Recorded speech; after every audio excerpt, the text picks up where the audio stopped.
I don't know why my. And then there's the Target stuff. The Uh, Falcon, the Smuggler's Run that sold out immediately. oh, $300. Commander Cardinal. I didn't care for them. Look cool, but look like a. Here you go. Oh, okay. So that's full size, regular size, yeah. But it's got the dead Tauntaun, and he's holding the lightsaber. That's cool. Yeah, that's an Amazon exclusive. And I got the 40th anniversary Empire pins from Amazon that are numbered. That's like everyone's posting cool stuff. I was like, I gotta stay away from it. Some of the council and I are in our own chat. So every time something new comes out, we're like, okay, this is coming out. This is like the other day, Target released a Galaxy's Edge droid. Oh yeah, that one too. That's super cool too. But that's Black Street.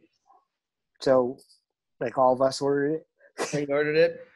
Yeah, I had to. I was like, I have the other two Galaxy Edge pops, the DJ Rex and what was the other one? I think it was Hondo. Yeah. Dude, that's so cool. Yeah.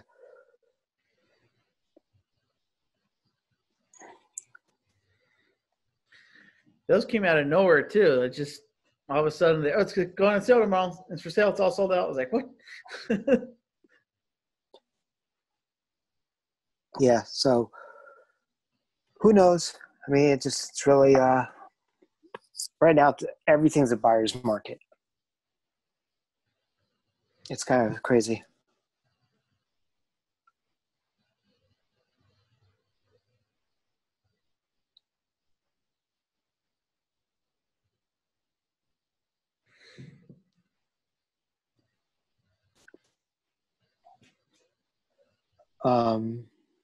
I'm just texting with Emily right now.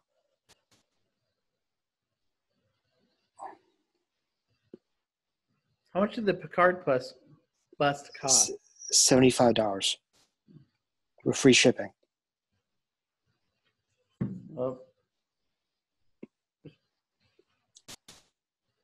She's going to be 15 minutes late, but she knows that we're going to be live. So I'm just asking her right now: is there anything that we should not ask besides season 2 questions?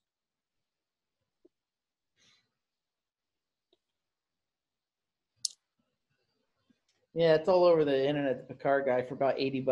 Picard bust. So I really want.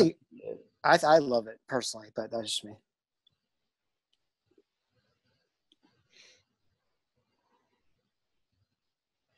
It would look really nice to my golden Enterprise. Yeah. And they don't charge until it ships. Well, Entertainment Earth is sold out, but all these other websites bought their share of it, and so they all have stuff. You said for $80? Yeah. Okay, it's 75 from an Entertainment Earth. That's a small markup, so it don't matter. I don't know how tall it is. I'm not reading that anywhere. I want Will Wheaton to write, "I will not shut up." Cool. I like those stupid kind of quote-y type things. Will Wheaton's probably pretty cheap too, his autograph. Yeah. Oh, everybody on that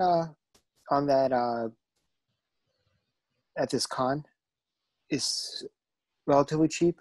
I think the most expensive person is I know Wheaton's cheap, but the most expensive person at this con I think is Jonathan Franks. Oh, yeah. And that's saying something if it's Jonathan Franks being the most expensive. So. Yeah. But they're going to have the original April O'Neil from the Turtles movie. Yeah, I think they have their panel on Saturday, the 30th anniversary panel. Yep. And Kevin Eastman's going to be there as well, the creator of the Turtles. Well, that's cool. Because I watched the Toys That Made Us, and there's 2 creators, and they kind of had a big fight. Remember that? They always do. There's always 2 creators, and they all hate each other now.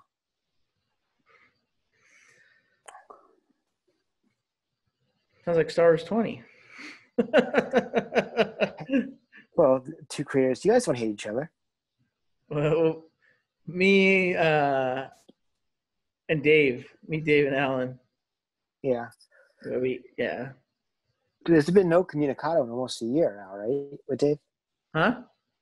No communication with Dave in over a year Oh now, yeah, right? there's no word. He was trying to message me and say, hey, we can still be friends and get over this. I wasn't replying to him like, fuck you, dude. It's you're a okay friend, but you're a huge asshole. So it's not worth it. Right. You're not a good person, so I'm not gonna waste my time on you. I just feel Yeah. like I'm always defending you and I'm your friend. It's not way more work than it was worth. Could you Or imagine things if? I can't Could you? stand behind either. So I'll defend you if you're doing the right thing, but I'm not gonna defend you for being an asshole. Right. Well, you never defended him when I would say he's really ruining the group. Could you imagine if he was in the group right now? I wouldn't be in it probably. We would. I don't think we have been in the expanded as much as we did. Yeah. Especially since some of the other groups are growing. There's one that has 11,000 in it. I saw that one. Yeah, that's Some of our Brett members Isaac's. are even admins in that one. Yeah, Yeah. I know. That's Brett's group, which he might be closing down soon. Really? He's tired. But there was Honestly, that one because that one had Tati as an admin, Brandon Lonzo as an admin. That's the group I saw. well, Brett might be closing that, and he might be handing off the swag crew too, because he's like, I think I did everything I need to do. I think I might just want to consolidate into your group. That's fine. We'll take the swag group. We have enough volunteers now that can help with that. And one of the things Joanna said to me, she's like, listen, I mean, Mark's part of that, but Joanna's part of the Flying Solos. Yeah. And she said that she can only be like a part-time mod. I said, the amount of people that we're bringing on, that's not a problem. Don't worry about it. But, we want to ask her. Actually, yeah, Brett was a character. We brought him on, but his problem was Dave. So I wouldn't mind if he wanted to get on board. He did a ton of research, which helped a lot. It was a stupid fight they fought over. And it was that, I don't remember what started, but the whole thing was Dave was talking kind of like a kid. And he's like, you can't talk to me like that. And Dave was just like, I can talk to whoever I want. I'm the admin. And that shit blew up. Well, when he was calling me a Spencer fire, whatever, like a pacifier, and I'm like, dude, I'm trying to make you look better. Yeah. Like, shut the fuck up. I mean, I know people who ran into him in Chicago. Yeah, I heard that. I didn't run into, thank God. I didn't run into him either, but people were asking him, and he's like, oh, yeah, we kind of went our separate ways, but everything's good. I'm like, oh, okay, well, at least he's being friendly to you.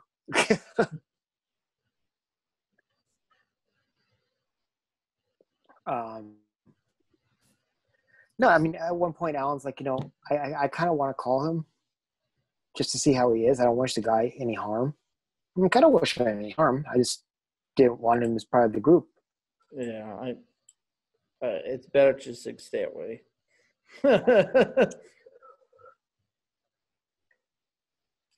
Like we said, he did it for the wrong reasons. He actually wanted to be an internet celebrity. Yeah, that's exactly what it was. He didn't try to help anyone there, which is the whole reason why the group's here, was to help each other. And that's why I take a back seat for a lot of stuff. I'm like, you guys want to handle it? You want to handle it? I don't have to be forced front and center at all. Well, the way Frank and I look at a lot of stuff is, we talked about this. There's some things that need all three of our approval. There's some things that we're like, well, we're kind of on the fence. What's John think? And John will be the deciding factor. But Frank and I are both in the like mind that if we both don't agree on something, we're not going to do it. Yeah. Because we need to be a team. We need to be unanimous. And if one of us is not down for it, then we're not doing it. That's actually kind of what I was going to touch on. I forgot earlier. Now, when it comes to profits and stuff, is it still just going to be the virtual cantina? Like, that's what I feel weird. Are we going to let the other people share and stuff like that, but not participate in profits? So I don't know. That was kind of iffy. Okay, so here's what's going to happen with Mark. Right now, all the profits which are very, very minuscule. We're talking about under $30 from TeePublic. I know that, but usually, right? I mean, seems like every year, the day of, we each come away with $200-$300. Which is nice. No, Yeah. I already told Mark that I am not handing him anything from Forshella at all. Period. And he's like, I'm not asking for that.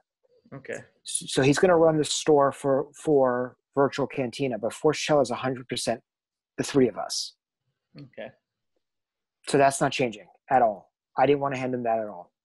So profits from Virtual Cantina, are they? Well, from TeePublic, Virtual Cantina profits are going into the Forshella account Budget. per se. Yeah. That's fine. Whereas if Mark does other merch besides the patches in the future, we need to talk to him about the balance. It could always keep going back into running the show, like the fee for the hey Frank for Zoom, or just more swag for the crew. Yeah. Well, that's what the plan is up until that I thought we agreed on until for sure when we would at the end of the night cash out. Yeah. But the like for example the half of the Zoom I just been paying out of pocket, on that one. I $750. I really don't care about that. If you wanted to, we could even upgrade to Restream, which some people do. Instead of, I'm just using a free OBS. It's a free software. But Restream costs money, but then you can stream multiple places at once if you wanted to do YouTube, stuff like that. So, but that does cost monthly. Well, while we look at the prices for that, because I know there's other groups that when they do live on Facebook Live, they do live on YouTube simultaneously. Yeah. I can't do this because this is a free one. So. No, I understand that. So I'm just saying that because I know you said you were going to backlog on YouTube on the Star Wars 20 eventually. Yeah.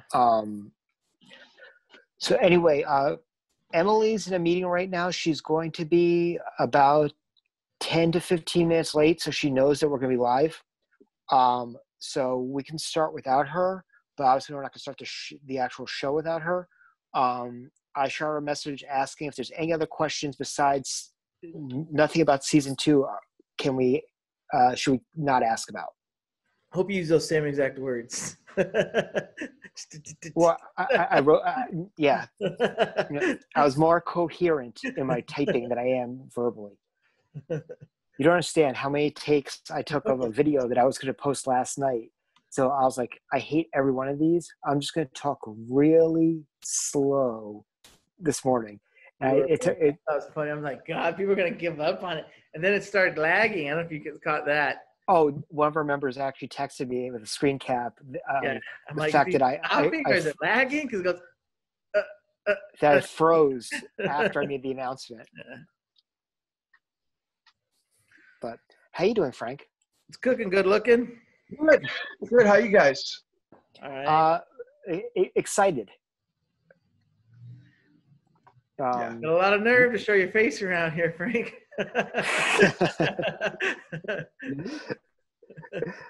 All it took was Emily Swallow for him to be here. I was here last week. I know.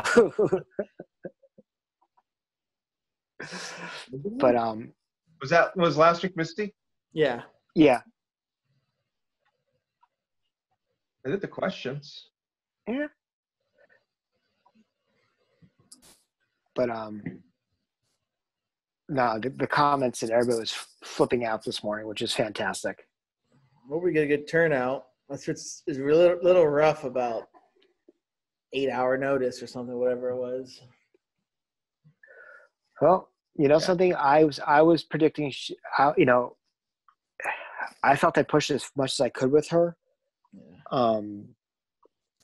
And then when she threw the bomb that she had a family event tonight, I was kind of like, well, maybe we could do it next week if you're available. And then yesterday she's like, hi, I can do it. It's a date. And I'm like, oh. Praise Avis, as they say. I'm actually rewatching season 1 of Orville right now. Thinking about rewatching it too. Before 3 comes out soon. It's not gonna come out soon. I thought they filmed it. This year's never gonna end. It was Gotta be already, hopeful. even before all this, it was planned to come out in 2021. Oh, really? Okay. Yeah, which was really shocking to everyone. It was like, why is it taking so long? And then all this happened, so I don't know. Hey, they're already selling Halloween candy, so they're trying to rush this year along. I'm gonna get a drink. Okay. So what's the good word, Bird? Star Wars. Yes, absolutely. So, what do you have an email for for Ashley, or do you just shoot the her universe email? I just did her universe because I think the email I have for her is old. Okay. Well, that'd be cool if it happens. We'll see what happens. I'm not hopeful. I was gonna email Dan Madsen and just say, hey, what's the best way to reach her these days? You know, he doesn't work for her anymore. No, but he probably has a contact. Right. All good. All good. Ordered anything from Confest or whatever, the stay at home? We're gonna they pushed the meeting to tomorrow. So we'll be tomorrow at like, I don't know, they keep changing it. I think it's like 5:30 tomorrow. We're meeting. Monday we're gonna do a Facebook Live in the group and the big don't forget, Zoom. Yeah, don't forget to ask about the if there's way to pre-record. Yes, that would be for tomorrow. Or if we could do live and show videos during it, because John and I could host Forshella and pop up videos of the people singing. Yeah, I'll ask that tomorrow. We have somebody from the Get Vocal, somebody that works with Get Vocal is going to be. We're meeting with them, so they'll be able to answer all those questions. Brilliant. Did you order any figures or pins or anything from San Diego? No, I didn't. I thought about it, but I didn't. Did you get anything? Well, I got the 40th anniversary Empire pins, which are actually numbered. The boxes are numbered. Okay. I got that, which I got that already. Late last night, I ordered from Walgreens. I got the Deadpool from Wolverine Origins pop. Oh, nice. And Marty McFly looking at the watch. And then tomorrow at noon, the Iron Bob from Jay and Silent Bob Reboot goes on sale. Nice. And then I pre-ordered the Facepalm Picard statue. Oh, yeah, I saw that. That's cool. Which, if Will Wheaton comes back for Rhode Island, I plan to have Will Wheaton sign that one. And they have a variant of Jonathan Frakes, and if Jonathan Frakes comes to Bangor when we're supposed to be there, that'll be. Is he scheduled? He's supposed to be. Nice. He's like the headliner, so the prices are decent when Jonathan Frakes is the headliner of a Comic-Con. Oh man, if Jeff Anderson goes to that, the people said that the Clerks 3 are.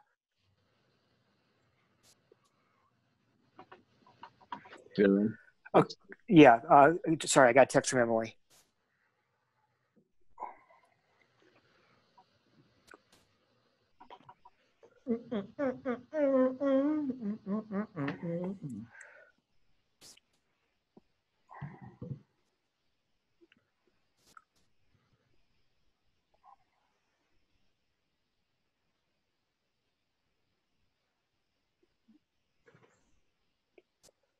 sorry, I'm just. I asked her about season 2. Besides season 2 questions, is there anything else we should know? She's like, no. She's pretty good. She wrote, "Ha, nope. I'm pretty good at dodging questions I can't answer."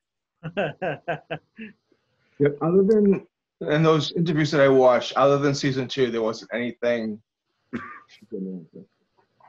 And we have more than enough. I mean, we won't even probably get to all these questions. And we'll have more from the group. So I think everything is safe.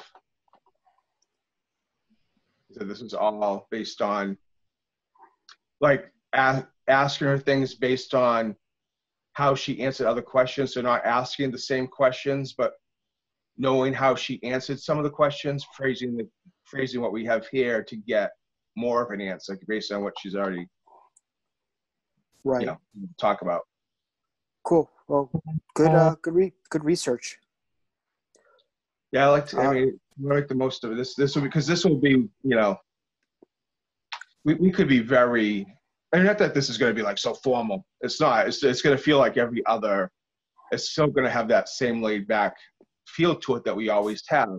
But we needed, the homework was important for me for this one because we're going to be able to use this. I mean, saying we had Chris Bartlett and Misty and Kevin even. It's good, but it's her name carries more weight. This is absolutely. So if we want to be able to use this as a jumping off point for future. Sure. I put the questions from the board into a Word doc. Okay. So I have it up on my screen the whole time. Okay, yeah, and that's what I've been doing now. So I have it, half the screen of the questions, half the screen is the group. Cool. So honestly, like, she's not gonna be on for another 10 minutes. So John, if you want to go live. Yeah, give me a minute. And then I don't know if you can do your entrance. Oh yeah, I gotta do that. You have an entrance? Oh, he has a video for us. The same one as the happy hour without the happy hour. Oh, gotcha.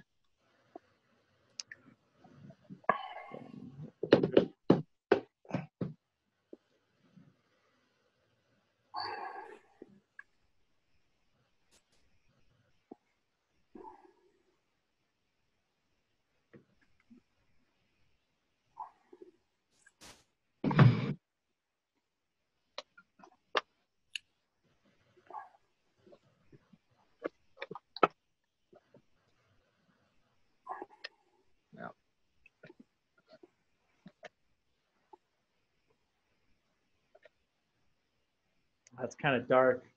Trying to get the forge behind me. Oh, cool. All right, let me go to. By the way, I said in the text, I love the fact that you put her helmet as one of the A's. Yeah, that's pretty cool. I was like, whoa, that's an Easter egg. Fantastic. Where is my Safari? There it is.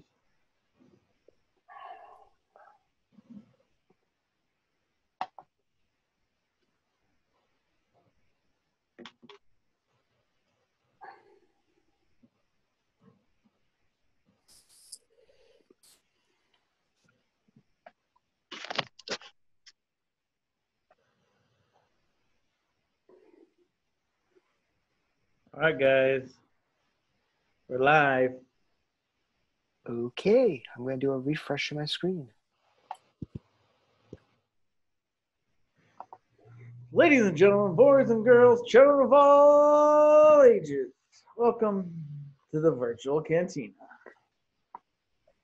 Hi, guys. Welcome. Tonight's going to be a lot of fun. Wouldn't you say, Frank? I agree. Okay. Yeah, it's going to be fun. Emily's going to be joining us very shortly. But we're very excited and honored to have her come into our group tonight.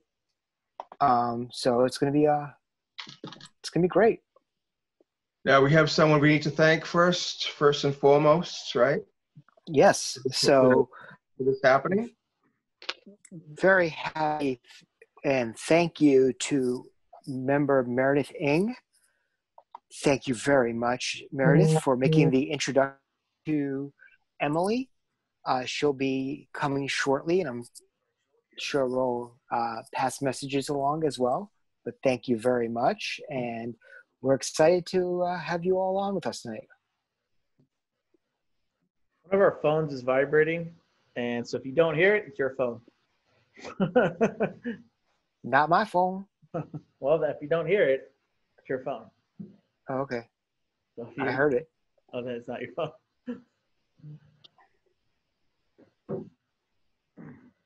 And she'll be coming on momentarily.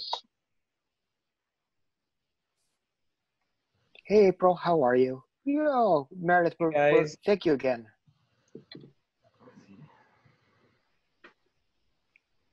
Hey, Mark, Jennifer, Adam, Meredith. Good to see you all. A lot of the usual suspects are on.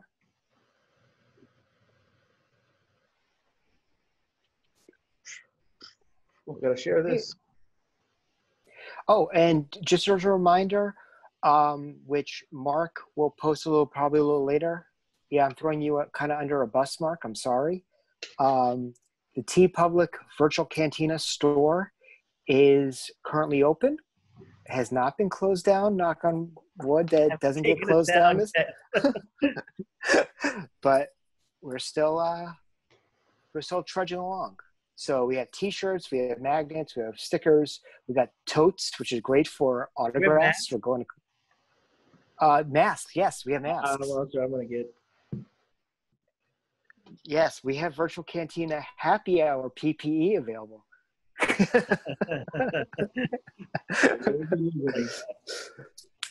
And no, it's not a Spencer muzzle.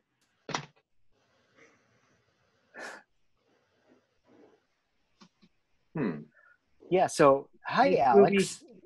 Hey, Jennifer. So Alex, yeah, the band with the idea 19 weeks ago. Yes, we're at week 19. It's his fault I have to leave work every Thursday early. Like I said, it's a good thing you're very close to your boss. Yeah. Hey, Chantel, how are you?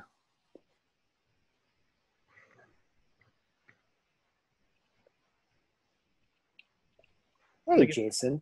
I'm going to get GoFundMe going so I have a better camera. Your guys' image just kills mine. Mine's a brand new laptop, too.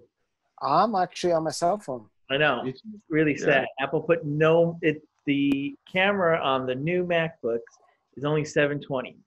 That's really disappointing in Apple on that. Chantel's here. Jennifer, yep, Mark, all the familiar faces. Hello, Jason. Oh, wow, that's pretty awesome. So just want to remind you guys that next week we are going to be doing the Siege of Mandalore arc, which will be the 4 episodes of the Siege of Mandalore from season 7 of Clone Wars. And then the following week, we are going to be rewatching Revenge of the Sith and talking about how the Siege of Mandalore changes everything. So it's kind of fitting, really, that we're watching The Mandalorian tonight with the Armorer, watching the Siege of Mandalore next week, and then phasing back into other stuff. So it's kind of cool, I would say. I would agree. And then we're going to watch the 40th anniversary panel. And then we're going to release the monthly schedule next week, John? For August? Yes. So you'll have the schedule of what we're watching in August next week. Yeah, so the Mouse House pushed back all the movies one more extra year. So that's going to be kind of interesting. I guess we won't have maybe a trailer, but we might have an announcement at 2022, which would be kind of cool at Celebration. Yeah. Which they didn't say anything about Kenobi. Nope, they just said Avatar, and Mulan was pushed back indefinitely. Yeah. Because Kenobi is supposed to start filming in January. in 2021. So. Well, that's a big mask, John. Yeah. Not give it a minute.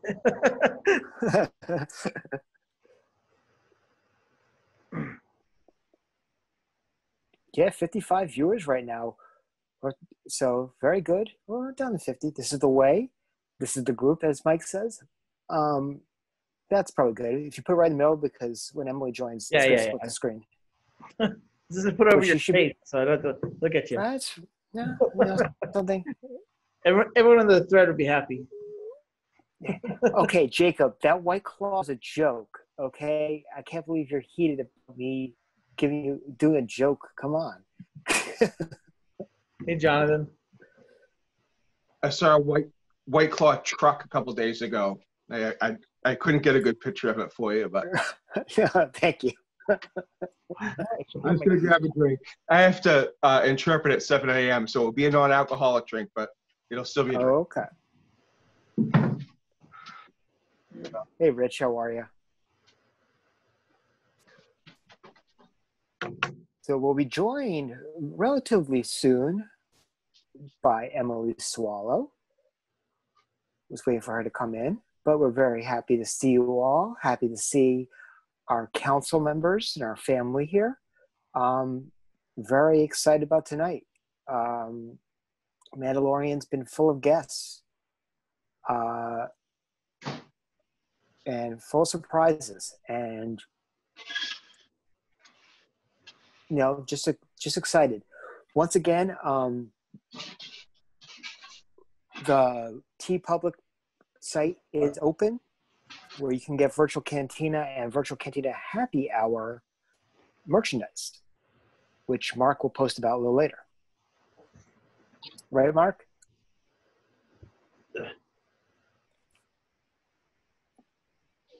Hey, butter. Hey, butter. Hey, butter. What are we watching today? Chapter 8 of The Mandalorian, the season finale. And then we're going to watch, I think, the best episode of Gallery, which is called Connections. Oh, Chantel, I'm glad you got your shirt. That's awesome.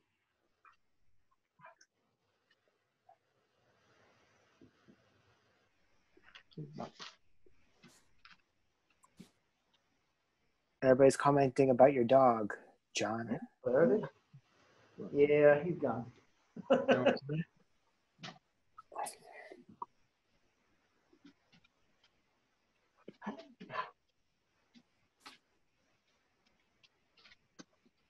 I was just up. You didn't want to go outside. Now you want to go outside? Of course, because you sat down. Right.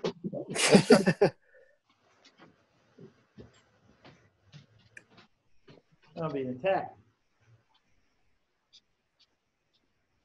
I am drinking water tonight. What are you guys drinking?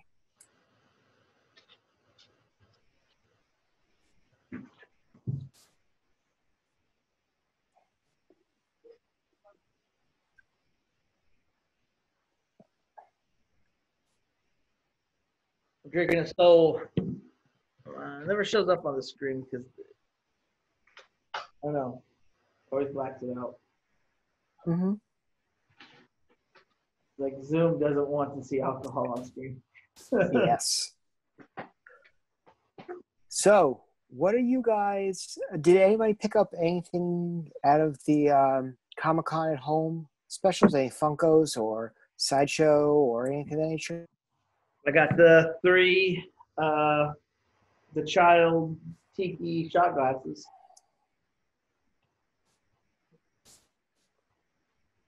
Very cool. I got a couple of the pops and the Entertainment Earth Picard statue. I wonder if they're doing it like Comic-Con does. They only sell a certain amount each day. I don't know.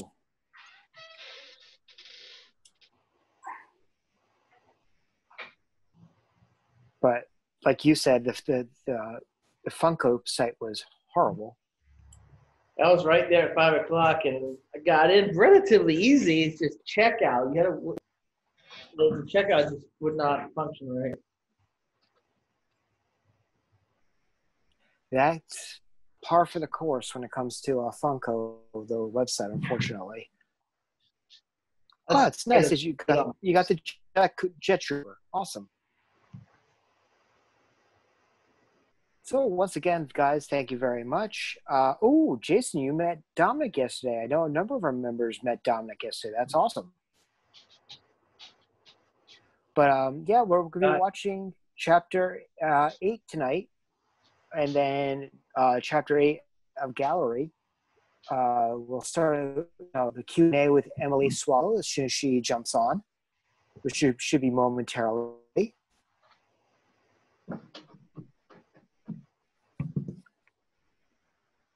R2D2K? Alex? That's awesome.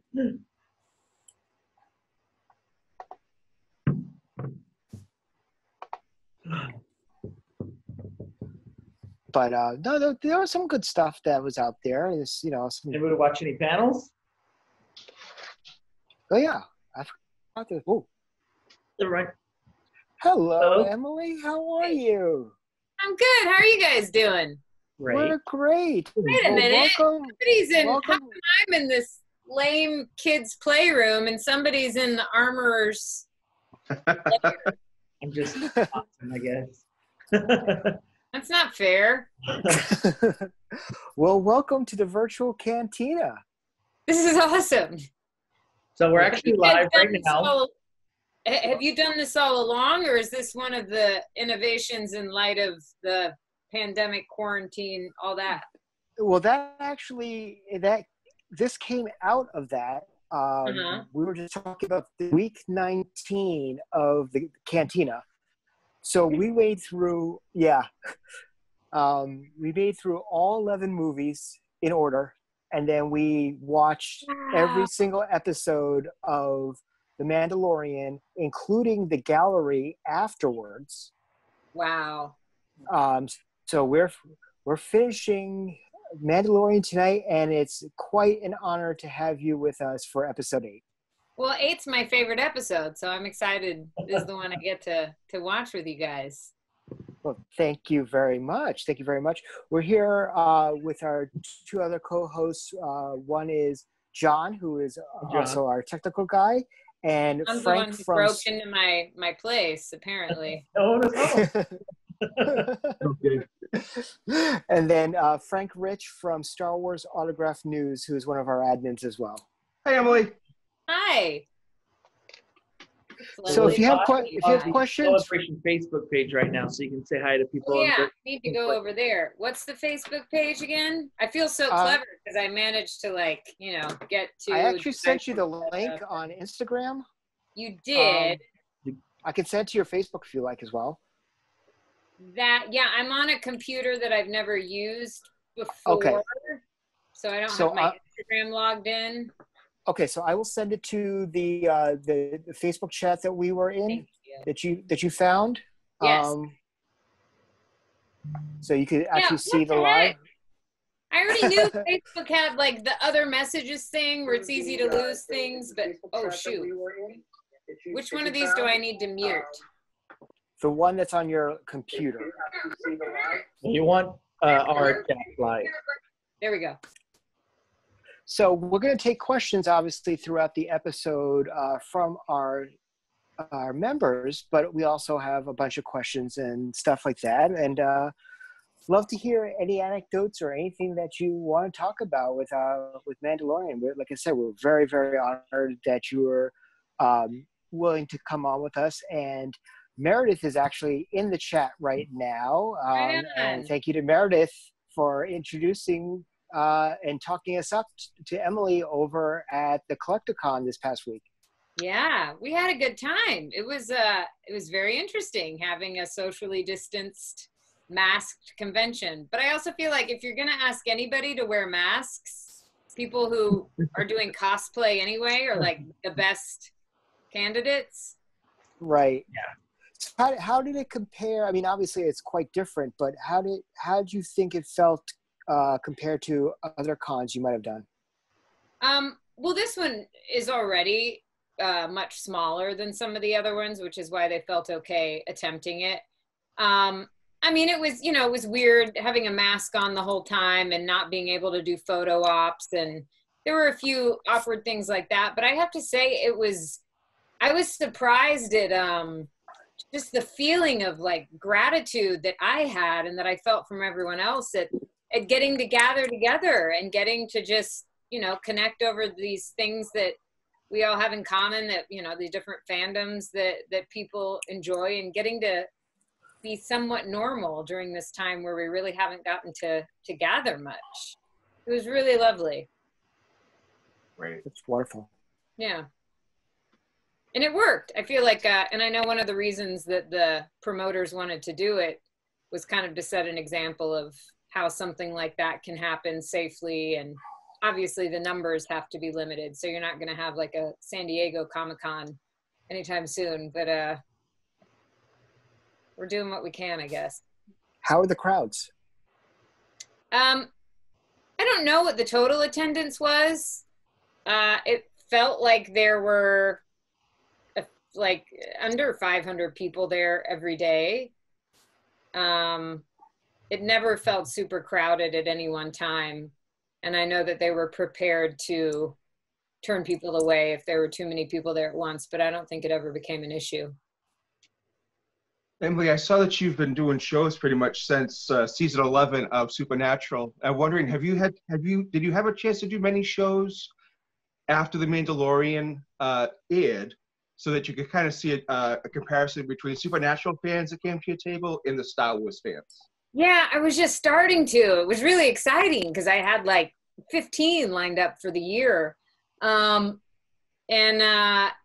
I guess I did one in Portland, I did one in Cleveland.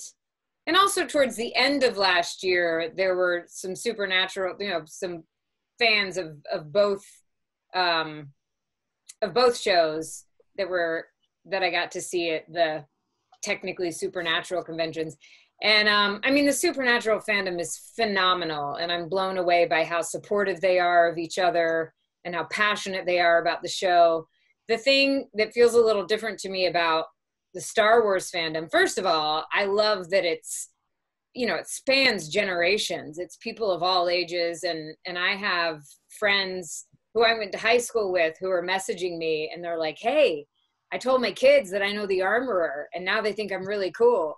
And I love that. I love that it's something that people can watch with their kids. I mean, some people do watch Supernatural with their kids, but it's a little different. There's so much joy in the Star Wars fandom. That's really what's blown me away. There's this, and I think it's a testament to how these stories just bring out the kid in all of us. I mean, I even felt that on set. It felt like everybody who was working on the production, the actors, the directors, the people who were putting so much time and energy into crafting our props and making our costumes, like everybody kind of had this feeling of like, oh my gosh, I get to play Star Wars. Yeah. And that's just infectious. That joy is so much fun. And the cosplay that I see with Star Wars just blows me away. It's incredible that people, gotten to see some armorers now, and that's pretty exciting. We're waiting for them to come out with the Black Series Armorer helmet. I think that would be absolutely fantastic. Right? Yeah. I don't know who's in charge of all those decisions, but whoever it is, harass them. Yes, absolutely. So one of our favorite questions to ask is, in the Star Wars universe, that one of the biggest, catchphrase of Star Wars is "May the Force be with you," and Mandalorian had two catchphrases that I particularly think are now on par with "May the Force be with you." One is "I have spoken," and the other one is "This is the way." How do you feel that it has become part of pop culture now? It blows my mind. I mean, I don't have any frame of reference for that. I think it's so cool. And I got a sense when I was reading the scripts. I mean, it definitely, it struck me as something like very weighty. But I had no idea that it would kind of have the impact that it does. I love it. And I love, you know, pretty much every time I sign an autograph now, I write "This is the way" on there. Everybody wants that. And people tell me about all the ways that it gets integrated into the rest of their lives. And, you know, my nephews try to use it to get away with things with my brother. And people ask my husband if like I use that, you know, if somebody said, does Emily like tell you to do the dishes now? And if you question it, she says, "This is the way." So there's many uses for it. Right. Well, that's absolutely awesome. And it's nice to see, as a original trilogy child personally, to see the first live action after Return of the Jedi, because we had that whole lull of nothing for a while until we had the Timothy Zahn books as fans. And then now we have Mandalorian. So thank you for being part of something that the original fans are like, that's what we've been waiting for, you know, since 1983. Isn't it incredible? That time frame. It's like, it's incredible. I mean, I just think that Jon Favreau is brilliant. He is, in addition to being like one of the nicest people I've ever worked with, I just think he was so smart he and Dave Filoni and I mean, and everybody else involved, so smart in kind of calling upon those original movies and borrowing a lot from that. But there's also, it's brilliant to me too, that there's so much in it for people who know nothing about Star Wars. It kind of stands on its own. I saw that you were a fan. More fun if you know Star Wars, but I saw that you were a fan of the original films and hadn't been into didn't watch the Clone Wars or those animated series. What kind of things did Dave Filoni do that you're mentioning, that kind of vibe of the Star Wars lore that he gave you to try to show you where your character fits in the whole universe? Especially like the Mandalorian has this rich, has a rich culture to it in itself. Yeah. Well, first of all, we were all so grateful to have Dave on set because he is just a walking encyclopedia of anything Star Wars. So if there were any questions we had about accuracy or where something was supposed to fit in, we could just ask him. And the biggest note that I got from John and from Dave before we started shooting was that the armor sort of harkened back to something that George Lucas drew from, which was some of the Kurosawa films with the like Seven Samurai and kind of this nobility and the sacredness of the code in those movies. But like in terms of movement and in terms of the feel that they wanted her to have, they said that those were useful reference points. And I actually didn't know when they told me that George had drawn from that as well. I was like, wow, that's really fantastic. I'm glad that they told me that. That's useful, not knowing that they were sort of borrowing from him. Yeah. But because he had that in mind, I mean, I think it isn't like one of the Cantina scenes, like almost directly from maybe Seven Samurai or something. It's borrowed from one of those films. Yeah. But because they were sort of drawing from that then linked me to those original movies. But in terms of details about where the armor came from or who she might be connected to, they didn't have a lot of specifics. And they wanted to leave that up in the air and kind of let me, use my imagination to fill that in. So there's a lot that we still don't know about, exactly where she comes from. And right. But part of you filling in, I saw that the character was originally meant to be British in her 50s or 60s. Yeah, that was what they had on the breakdown. How did you find the ultimate voice that you used for the armor? That was something that when I auditioned, the casting associate encouraged me to do. And it's funny because people are like, what was it like to audition for Star Wars? And I honestly didn't really know. I knew it might have something to do with Star Wars, but there was so much that I was not told. And the audition itself was just in a room with a casting associate and a camera. There was nobody else from the show in there. I never auditioned for anybody else. So I really thought maybe I was getting into something cool, but it all just seemed so weird because there was so much I didn't know. And I'm glad for that, because I think I would have been a lot more nervous. But in that original audition, the scenes that I had were, of course, you know, they had no context for them and there were no actual names in there. But one of the scenes was very similar to that scene in chapter 3 when the fight breaks out and the armor. And I mean, I love this about her, that like, she doesn't need to raise her voice. She doesn't need to like throw anything. She's just like, hey guys, simmer down. So there was that scene that talked about the code, and you know, when one chooses this way of life, one becomes the hunter and the hunted. And that, I mean, it kind of gave me chills. I had no idea what it was talking about, but it was so beautifully written. And yeah, we did a few takes, and then that Jason, that casting associate, he said, you know, why don't you do this with a British dialect, because we've mostly been seeing Brits.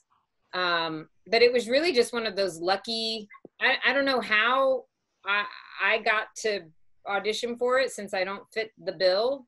But I'm really, really grateful that I did. And then John liked the sense of like kind of mystery that it added for her to have that heightened dialect. So we stayed in that realm. I tried not to make it like too specifically British.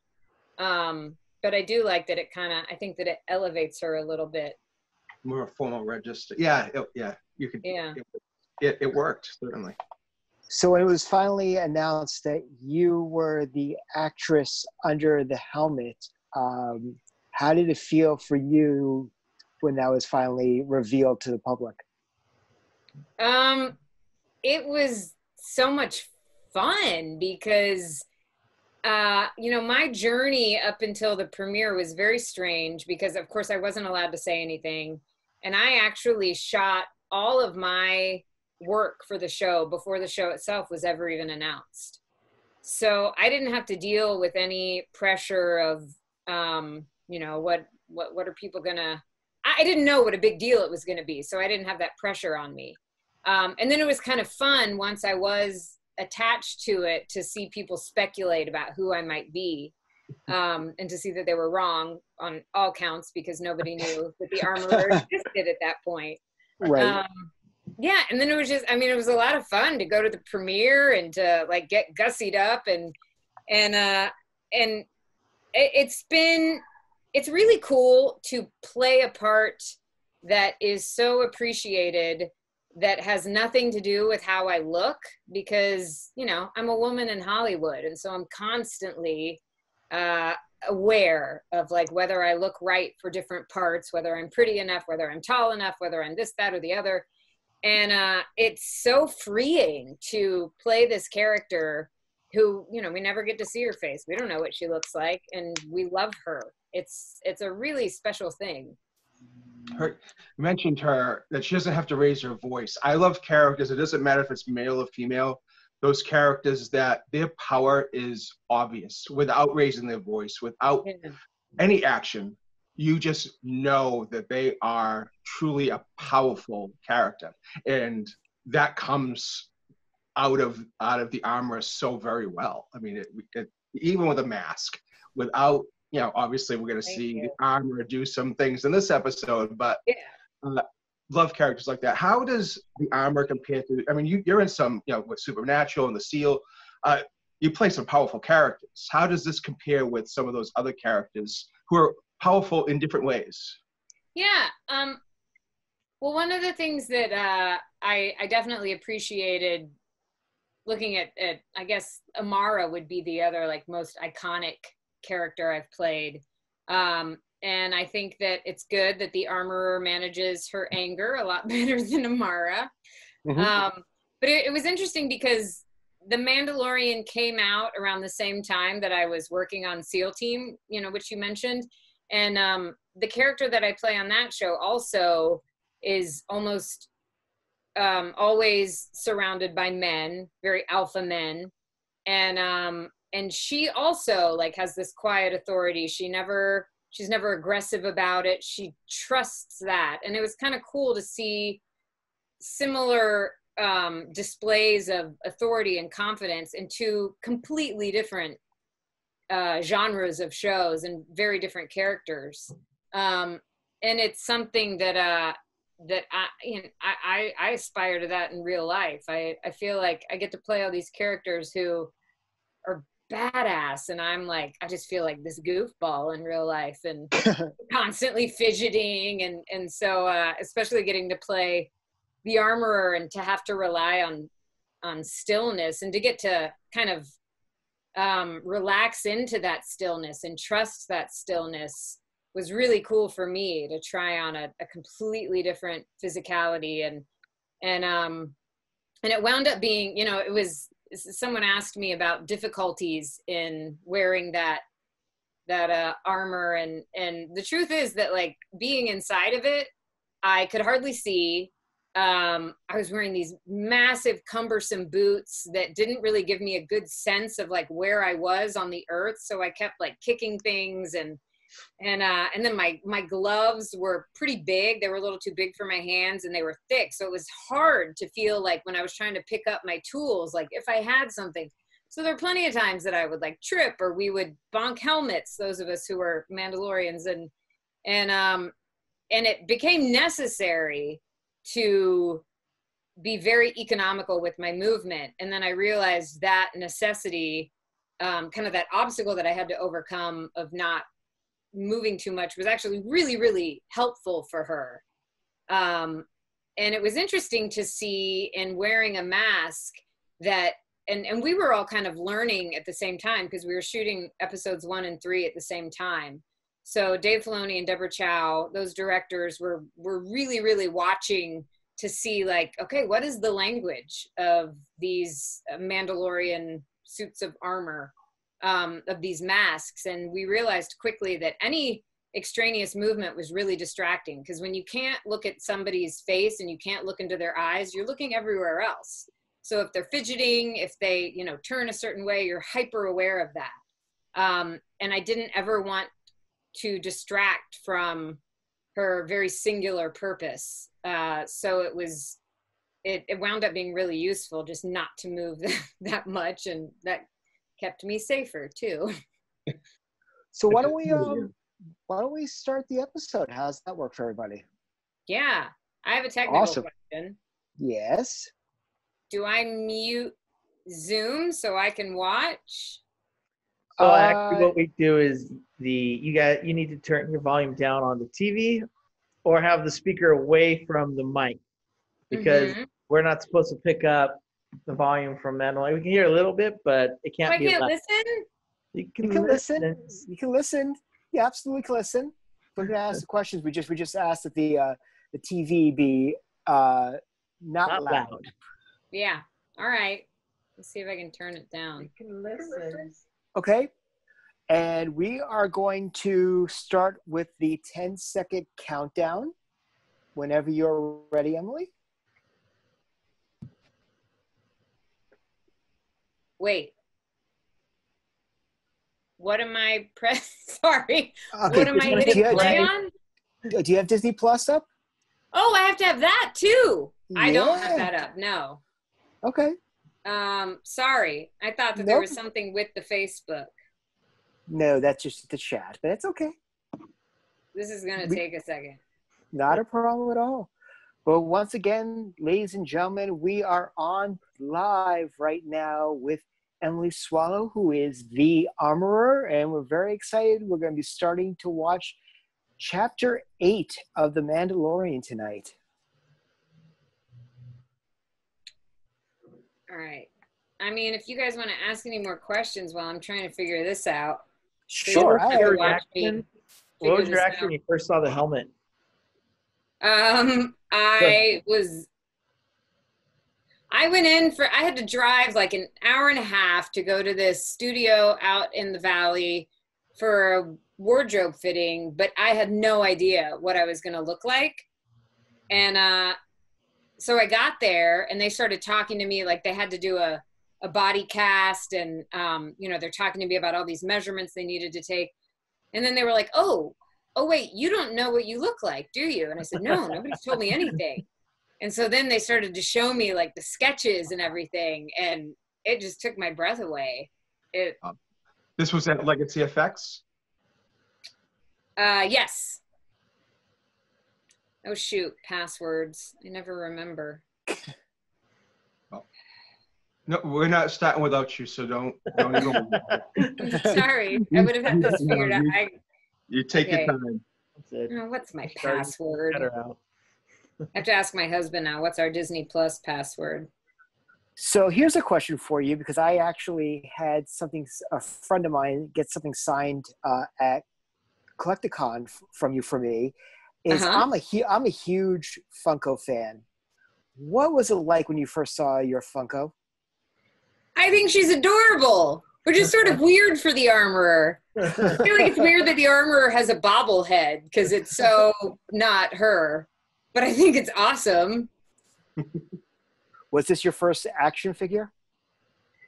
Yeah, I mean, people have done some custom-made versions of Amara, Funko Pops, and Lego. And I actually, I just saw somebody on Facebook offered to give me his password. I have this little Armorer Lego figure that someone was selling at Collective Con. It's got a hammer and everything.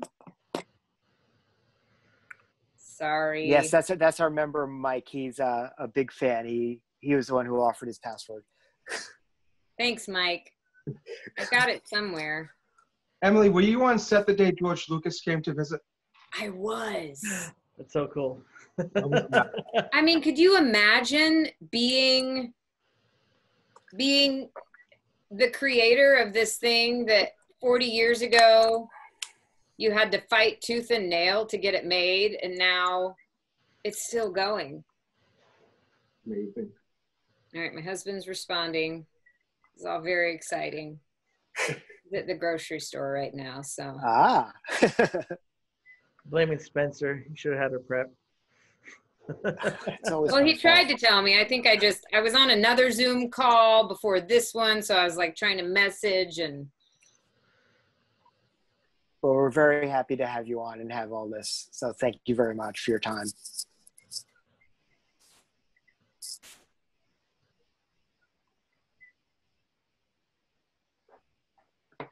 So we have a question from our member, John. He wanted to know if there was any of the directors that you preferred working with, or what each one brought to the experience of the Armorer.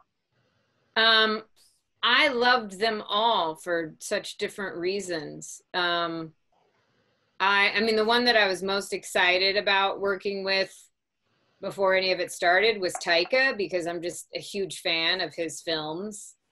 Oh, here we go. Okay, password. It didn't show me the password. I guess if you try to screenshot your password on your iPhone, it blanks it out. Uh-oh. Wow.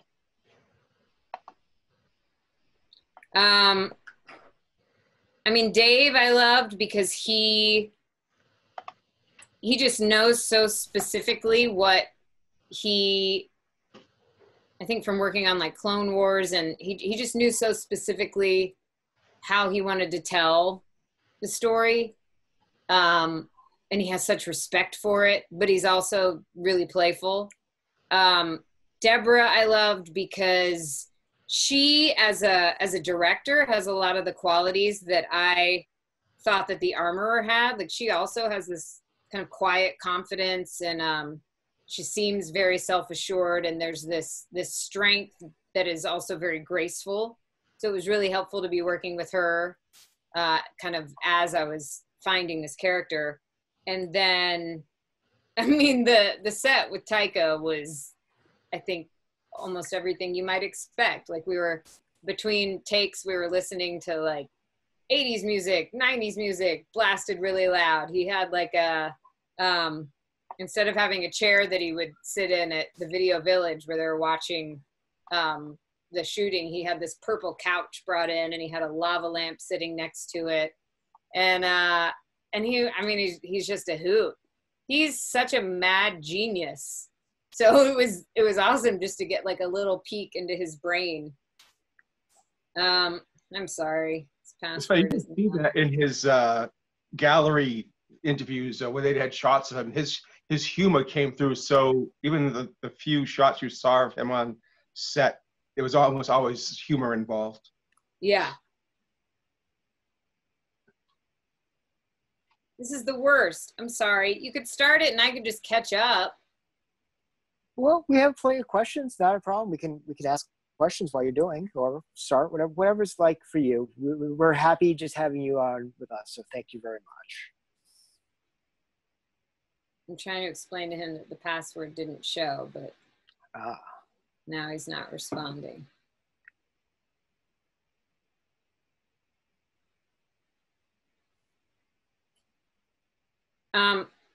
So what are you guys all geographically near each other, or are you all over the place? Frank and I are outside of Boston, and John's actually in LA. Okay. So, but our group is close to 31,000 members worldwide. Wow. We're the largest fan group for Star Wars Celebration on the internet. We consider ourselves family. We've been checking in on each other on the regular throughout That's this awesome. whole pandemic, and come together every Thursday night and now Tuesday nights as well, just to enjoy Star Wars and enjoy each other's company, especially when there's a lot of people are separated from their friends or family and all that, and it's nice to have a community to latch onto. I know. If we're gonna have to be quarantined at any time in history, this is a pretty good one. Okay, here we go. All right. Excellent day. Chapter 8. That's your password, chapter 8? Okay. Stop. Okay. So we're going to do the usual 10-second countdown. Then we'll hit play, and we don't skip. Are we skipping the recap? No, we always watch the recap. We always try to catch up to where we are. Got it. So we're going to start in 10, 9, 8, 7, 6, 5, 4, 3, 2, 1. Hit play. Empire is gone,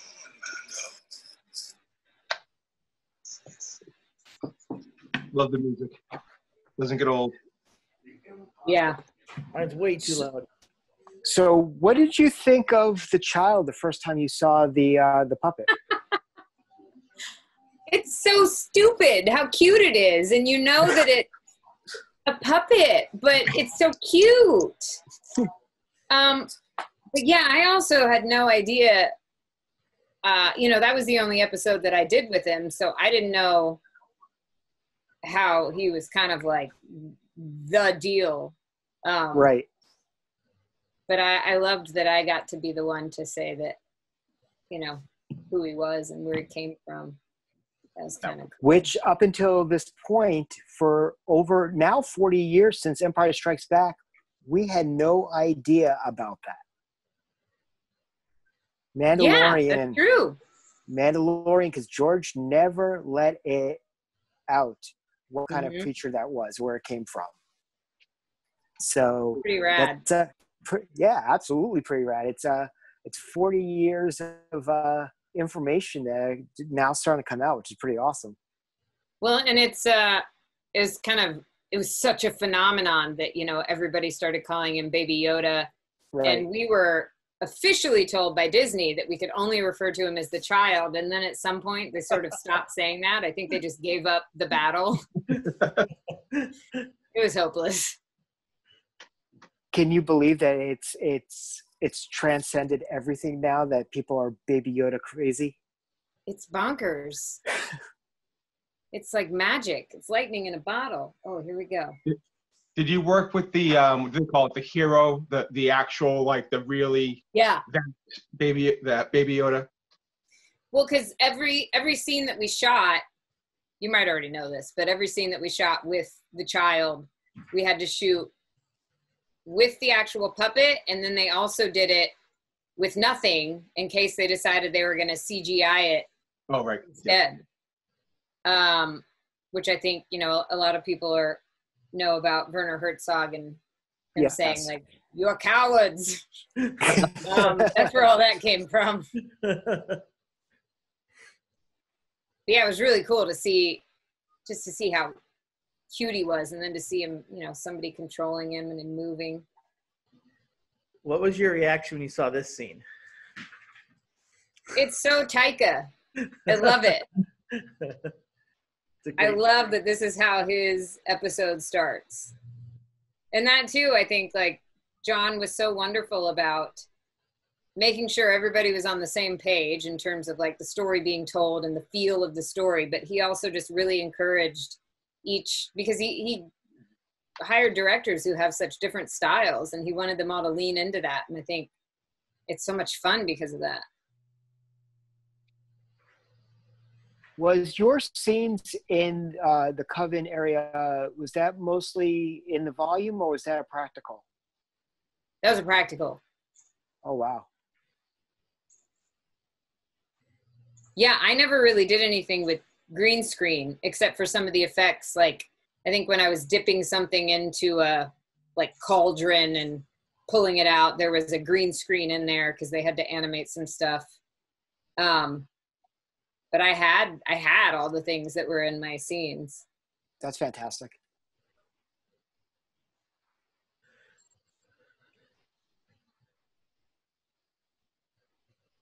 I saw an interview a couple of weeks ago with Adam Pally, and he said he was actually proud to be known as the trooper that punched the child. I mean, why not? It's memorable. Exactly. And he's like, good. I love the hate. It's kind of crazy what a visceral response people have to it, that they are like, no! Exactly.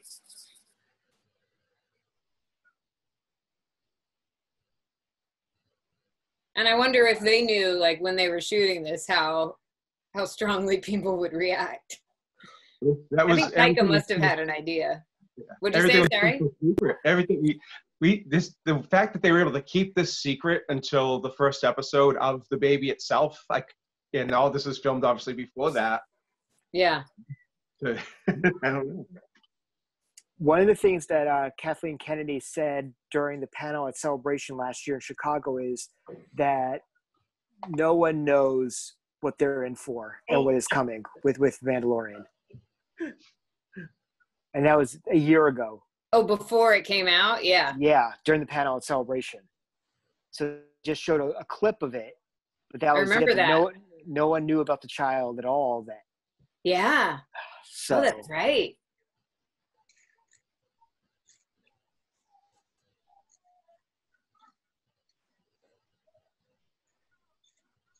I'm really excited to see what Taika does with the full-length movies. Oh yeah, that's gonna be awesome. With his sense of humor and all that. I mean, I love what he did with Thor. So,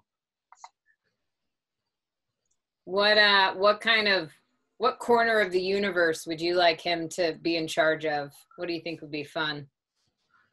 I know the extended universe fans that watch a lot of Dave's other work, like Rebels, would love to see what happens with Ezra and Grand Admiral Thrawn, what happened at the end of the Rebels scenario. That would be fun. And plus also I know Lucasfilm is doing a lot with the High Republic. So they're going 300 years before Phantom Menace. Okay. So it'd be I'm excited about new content, and not that I don't love the Skywalker saga, because that's what a lot of grew up on. And then, but that's also about Star Wars, that every generation for the last 4 decades really has had its own trilogy. So you're brought into Star Wars in different areas. but I'm more excited about the extra information, like for example, like Mandalorian. It gives us more content within, and Mhm. Kenobi, and the Cassian Andor show, and it just everything else around it just enriches Yeah. the whole story, whether or not you go back into the Skywalker saga or not. It's nice seeing life outside of that, because you get to see what happened in between, which is kind Yeah. of cool. I'm just really excited to see where his humor comes into a full live action movie, as opposed to the episodes of Mandalorian. And the Mandalorian was great. I'm itching for anything new, which is awesome. Hmm. Well, and I also love that you're aware. I mean, like even the bit about the child and where he came from. A lot of people are like, well, why wouldn't they know that? But knowing that like we are in some like outer kind of Wild West corner of the galaxy, and we haven't like gotten word about what's happened with we know that the Empire has fallen, but there's still so much where we are that's unknown. I love that all these things can be happening, that so many of these things can be happening at the same time, but it's just such a vast universe. Not everyone is on the same page. I love the fact that like they did a fantastic job with tying in not just, I mean, John talks about it in the gallery episode that we're going to watch later tonight, but connecting all the Easter eggs from all over the entire saga, whether it be the holiday special, whether it be the Ewoks, whether it be he talked. What else did he say that he was pulling from? He was just pulling, like he called them deep cuts from all around, and it's just nice to see. Oh, and the remnants of the Empire with with Moff Gideon that's on the screen currently, and then with Werner, and also with the Doctor who has the Camino logo on his shoulder, which is a throwback to Attack of the Clones. So it's nice to see like that all starting to come together into one when it was all kind of like separated. I wonder who's in charge of keeping track of all that. Is it Pablo? The keeper of the holocron. Yeah. Emily, we have a question from Lila, and I believe I just saw things are moving pretty quick in the chat, but I think she's brand new. I think she's here for the first time tonight. Welcome, to see you. So yeah. She said, since you were masked, did you find it hard to emote your character? At first it took some getting used to, but I just found that I needed a different language. I had to rely a lot more on my whole body instead of my face. And it's interesting, like when you're in a scene with somebody else who is also masked, it's not that hard to know. I think if they're a good actor, it's still communicated. It's not that hard to interpret where they are emotionally. So it was easier than I thought, but it took some getting used to and some exploring. Funny, it was a fun challenge, though. I liked it. When you say that, I'm a sign language interpreter when I'm not playing Star Wars, and Oh, wow. sign language is a lot more than just your hands. Your facial expressions are part of the grammar of the language, and to have that covered up, if I'm thinking about how you can use your whole body to communicate, like how would I communicate if my face was not visible, somebody couldn't see my face, but you could still give out a lot of information with the rest of your body, but it would have to be relearned. It would have to. It probably there's so much to be aware of. Yeah. Well, I was asking questions a lot to find out if it was reading the way I hoped it was, and it. It was wonderful. As I said, having Dave and Deborah at the beginning, and John, he was there a lot too. But to be able to bounce that off of them, and there was just so much. I trusted them completely. So it was a little bit of trial and error and experimenting. And then I started to feel kind of what her language of communication was and her language of movement. And then I was gone for, I guess, no, maybe it was just a month before I came back to do the last episode, because we didn't shoot them in order. So we shot that one before some of the other ones were shot. And I sort of had to like get back into it and remember what all that felt like. We have another question from John, who's just a wonderful guy out in California. Were you aware of the characters IG-11 and Quill? So Nick Nolte's character and the character that Taika did the voice for. Were you aware of those characters? Because he asked, how you felt when you discovered their fate. What happens to those two characters? Oh yeah. How did that? Great characters. Yeah, I didn't know what Creel looked like, but I really, in reading that script, I really kind of fell in love with him. And then I didn't get to read all of the scripts. I read, obviously, like 1, 2, and 3. And then I think that they gave me 7, so I would have some idea of what had happened before 8. But there was a lot that I missed out on until I was watching it. And even the stuff I had read, I didn't know how it was all going to look. So my watching it, I feel like it was just as much fun for me as it was for somebody who wasn't involved with shooting any of it. Like, there were so many surprises. IG-11, I did have that last scene with, and the gentleman who was standing in for him was such a lovely, gentle presence. And so I think I sort of, when IG-11 met his fate, I sort of thought about that guy, and it hit me sort of in a different way. But I also just, man, I loved that they were able to do that with Din Djarin and with IG-11 and his hatred of droids. And then he gets to this point where he thinks of this droid as being human. Right. It was beautiful. Yeah. If there was any prop that you utilized on the show that you wish you took from the set, what would it have been? Whistling birds. Ooh. That was so cool. And it was so hard to get it set so that it could actually, what did it do? Did it shoot them out? I'm trying to remember, because there was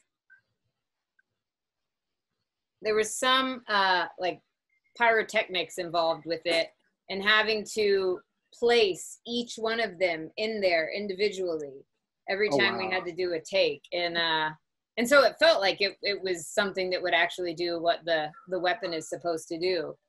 And I think that's the one. I don't know who I would use it on. I don't have any ill will towards anyone, but it was the cool, either that or the, obviously like having a jetpack would be kind of cool and terrifying. But man, getting to be the one, I just felt like I was Santa Claus every time I got to give Din Djarin one of his cool new toys. Like, what's the character in James Bond that gives all the gadgets? Is that Q? Yeah, that's Q. Yes. Yeah, I'll take that. Yep. Where are we in the show? Okay. Donna is also here for the first time tonight, and she asks you, do you feel you are being recognized more now for being in the Star Wars universe? Yeah, definitely. It's not, there's people who want to know who's underneath the helmet. So people recognize me more than I would expect. And it's really cool, like I was saying before, just to see like the incredible range of people who are in love with Star Wars and who are so excited about it. I feel like it crosses like every barrier between different types of people. My app just crashed on my phone. Oh no. I meant to ask you, at your show in Florida over the weekend, did you have photos of the armor on your table to sign? Yes, I did. Awesome. I have several photos that I bring with me. And then I also had, so Jacksonville is my hometown. My parents still live there. And my dad, several months ago, bought a cardboard cutout of the armorer that they just kind of keep in the living room, and it startles you when you walk in the room because you think there's somebody in there. And so I borrowed her to bring with me. So when we were taking selfies and stuff, we had him with the armor. And I also I didn't bring it to this convention. I'll be right back. Okay. Okay. Show and tell. Love it. What do you think she's going to bring? I don't know, but watch IG-11 with the child in hand shoot stuff up. Yeah. A new drinking game. Every time Spencer says fantastic, we take a drink. Oh, my boss laughs about that at work. He makes fun. Oh! Wow, that's so A cool. fan made this for me. Oh, wait. It's not the one that I had on set. People are like, did you get to keep the armor? There's no way they would let me do that. The fan made this for me. And I try to take it to most of the conventions, but traveling with all the stuff with COVID was already enough extra step. So I didn't take it with me this time. How accurate is the helmet? I have definitely found that people, when we do photo ops, want the helmet in there. How accurate is that one that you received to the one that you actually had? I mean, it's been a while since I've gotten to actually hold that one. It's pretty spot on. It's a lot more comfortable because it has some nice padding inside, and it doesn't have the extra bulk of, I had to have a microphone in there. And so that added some extra claustrophobia and difficulty breathing. So this one is a little easier. I mean, people keep telling me I should be wearing that instead of wearing like just a face mask to protect me from COVID, but it's not the most comfortable thing to have on all day. Can you tell me what just happened or what is happening with what you guys are watching? Because I had to restart my app. Sure. We're at 1910, so they are trying to cut their way. They just Cara Dune just is trying to lift off the helmet right now. Okay, yeah, I'm with you. In that one scene, I've been asking all of our guests, what was it like working with Carl Weathers? That man has so many stories. He's so entertaining to work with. Yeah, I got, I for the most part, I didn't know who I was going to be working with until I got to set. And so, I didn't know who else had been cast. So when I saw his name on the dressing room door, and then, so I had a little bit, like a few minutes to prepare for actually meeting him so that I wouldn't be a ridiculous mess. But he's just so lovely to work with because he does all the work. He puts a lot of thought into his characters, and then he's just so relaxed when you're actually shooting, and he loves telling stories. He's got a story for everything. And sorry, I'm getting caught up now on watching. He's awesome. Here comes the child holding up the flames. Yeah. Oh, that freeze. Oh, there you go. Oh, you had what I had. Yep. Oh, Emily, Dominic Pace, who had a role in the show, is in the chat and says hello. Hi. He says he missed. I guess we're going to do Rhode Island and maybe Colorado together, and he hopes to see you at another show in the future. I hope so. I hope those all get rescheduled.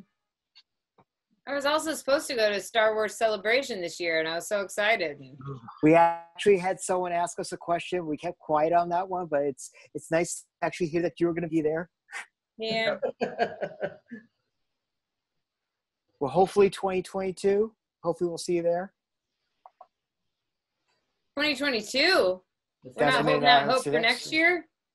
No, No. they actually announced 2022. Oh, you know more than I do. Nobody tells me anything.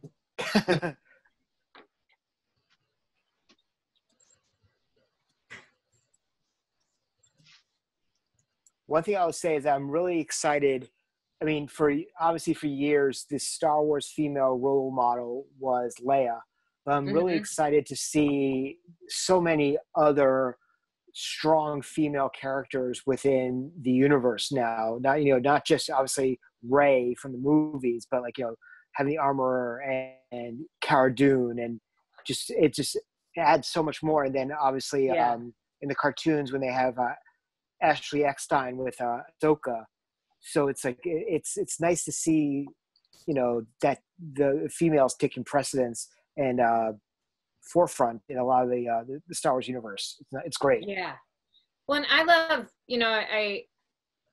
I was so excited because the Armorer is sort of in the different archetypal characters that George has in the original movies, and I think show up in a lot of the different stories. The mentor is almost always a guy, and I love that John chose to make it a woman, and it wasn't, and that it's not a big deal that she's a woman. That was really cool. And I know I remember there he is. His first day on set. Not true. Pedro I actually knew from New York theater, and then we were on The Mentalist together for several episodes. Oh, that's great. Oh,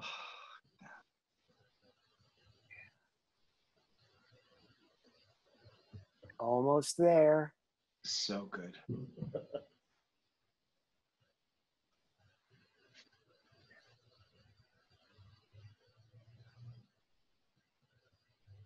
His voice is so perfect for that droid.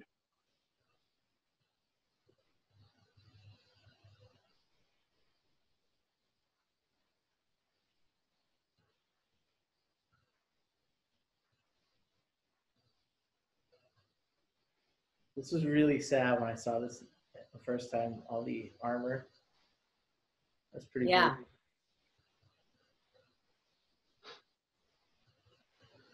Well, and it really highlights what a sacrifice it was for all of them in that third episode.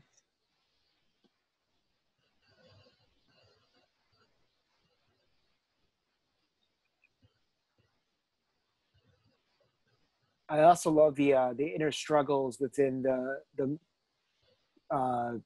Mandalorians of, why are they still down the sewers? Why are they not, up with everybody else? And, when they get involved, they all get involved. And when they don't, they don't. It's really cool. Just seeing the difference between the ones that want to be above ground and the ones that say, no, it's not time for it. Mm-hmm.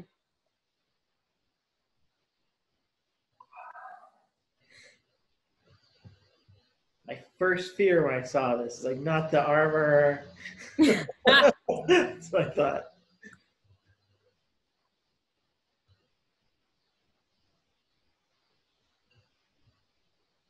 Have you been made aware of your line of dialogue? Obviously, this is the way what was done in the final episodes of the Clone Wars in the last season that they just did to kind of I still haven't watched all of those. It puts a whole new spin on your line. Like, it really puts a whole. Oh, I gotta finish that season. Yeah, you do. We'll watch it next week. It's Nice. The last 4 episodes of season 4 last 4 episodes of season 7 are absolutely incredible. Yeah. Here we go. Up, guys? Was it hot in that outfit? Yeah.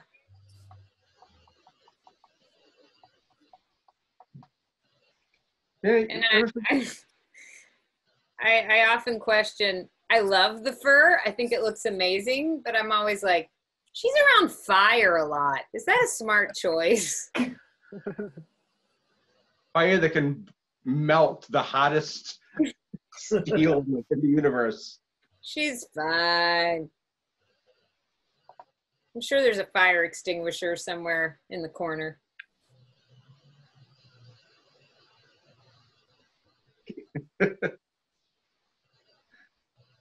This was so much fun too, just to have like all of a sudden I've got all these characters in my You have house guests. little armory. The whole show came to you. Green screen, huh? Yeah. Well, no, well, the flames are, yeah. I mean, that's not green screen, but they're.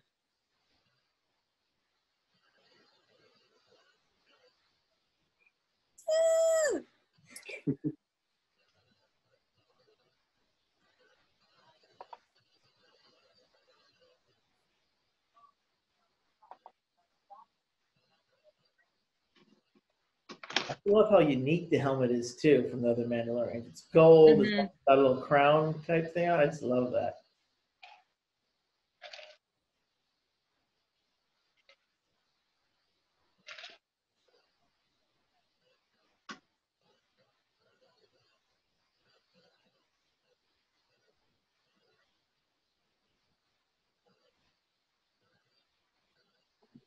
I love how you tell him that you're basically stuck with him.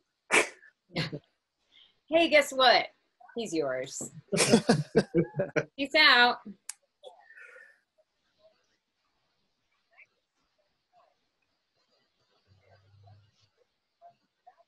You say it, and no one can Like- say anything back. I don't know. I don't know where you got to go, but you got to figure it out.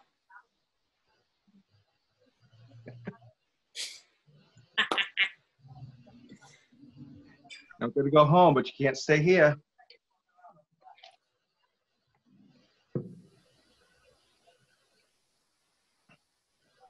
How long did it take to shoot this scene? Long time. Because there were a lot of different. It was kind of hard, I think, with so many people, so many interesting characters, to decide what needed to happen to like keep us focused on the main event. And I remember Taika, like one of the times through, Taika had Gina like poking around even more and like dropping things and having to be like, oh, sorry, like, you know, some of Taika's humor. But then ultimately it sort of distracted from the importance of the whole Jedi thing. That was cool. That was for real. Like, we did some takes where there was actual pyro coming out of that. Oh, wow. That's great.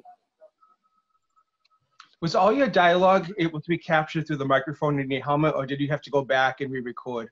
We did go back and do a little bit of ADR, which was like the easiest ADR I've ever done because I didn't have to match up my mouth. And there was a little bit of rewriting that we did while we were doing the ADR, which is so great to be able to do that when you're not seeing somebody's mouth.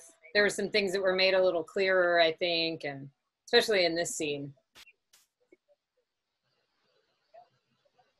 But it was, oh my gosh, it was ridiculous because I was in New York, and so I was on the, Dave was in LA and he was being patched in, and John was in LA, but at the same time, I think John was doing like final color mixing or something for The Lion King, which just like, once again, emphasizes that he must never sleep and that his creative genius is infinite.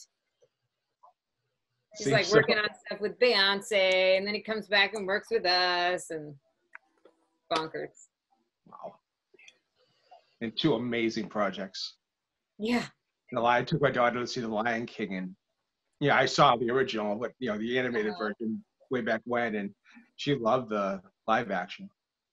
Had she seen the original too?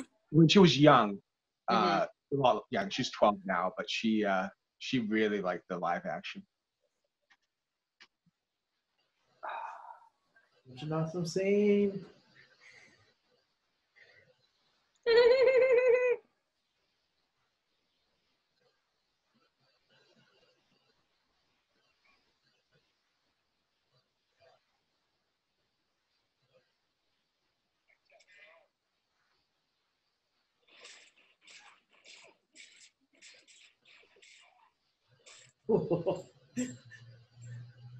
Ah, Oh. flawless victory. Were you on set? Were you? Would you be on set when the stunts were happening, or are you just off when that happens? No, that's me.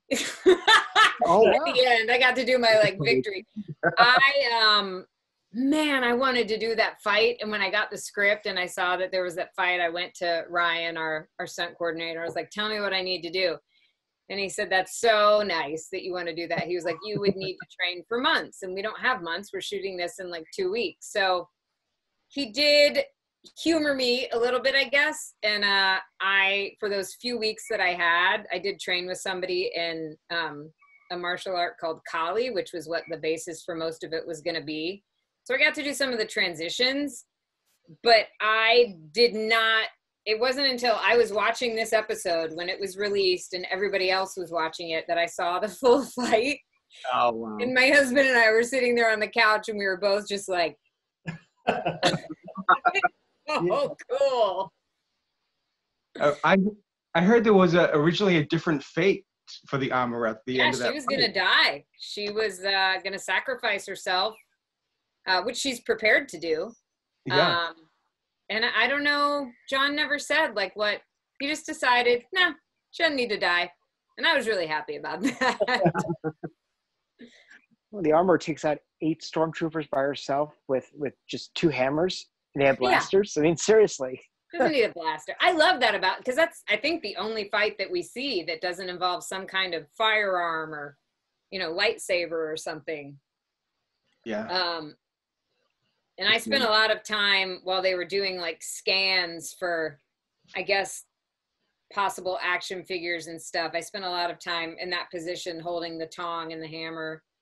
And that hammer, actually, they had 2 versions of it. They had a super duper lightweight aluminum one that I could actually swing. And then they had a version of it that was steel that would weigh, that weighed what steel weighs. And it was so heavy. So feeling that and recognizing the impact that would have on a stormtrooper's mask was pretty profound.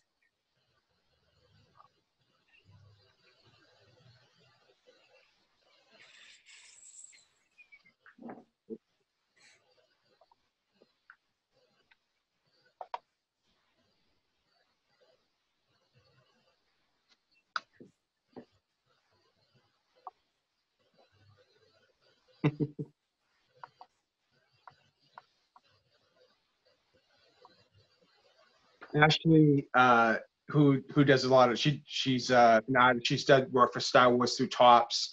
She said that 2 sacrifices in that episode would have just been too much. Yeah. Yeah.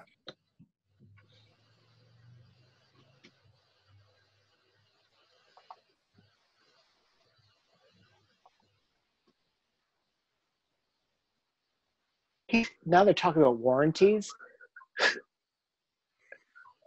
What? It sounds like they talk about going back to the manufacturer's protocol. I was like, oh yeah.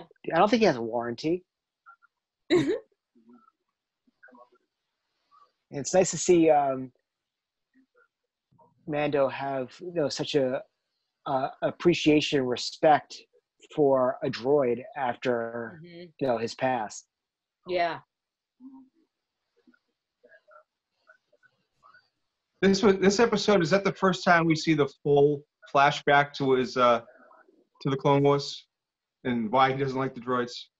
No, there's one flash before then. That has a droid in it? I don't remember. No, it does not have the droid in it, but in this episode is the first time you see the super battle droid. Actually, looks like it's about to shoot him. Oh. PTSD. Emily, are you still going to the Cincinnati Con in September? Somebody asked. If they don't cancel it. Oh, very nice. Kathy, who is one of our moderators in the group, is on the board of directors for that show. Oh. Well, then maybe she might know. if they're hoping to still have it. I feel like September is so far away. But she Given was like how constantly information is changing. right. So much could happen between now and then. But she did spend the weekend prepping and going through their storage and all that stuff. So as Wow. of right now, I think they're planning it, but of course that Mhm. can change.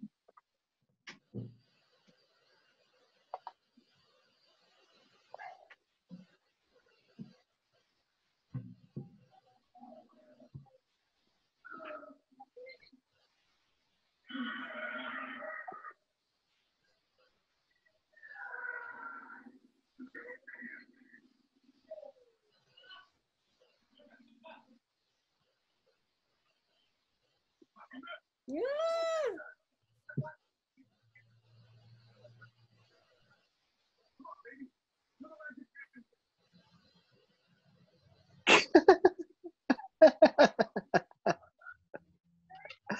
The magic hand thing. I love it.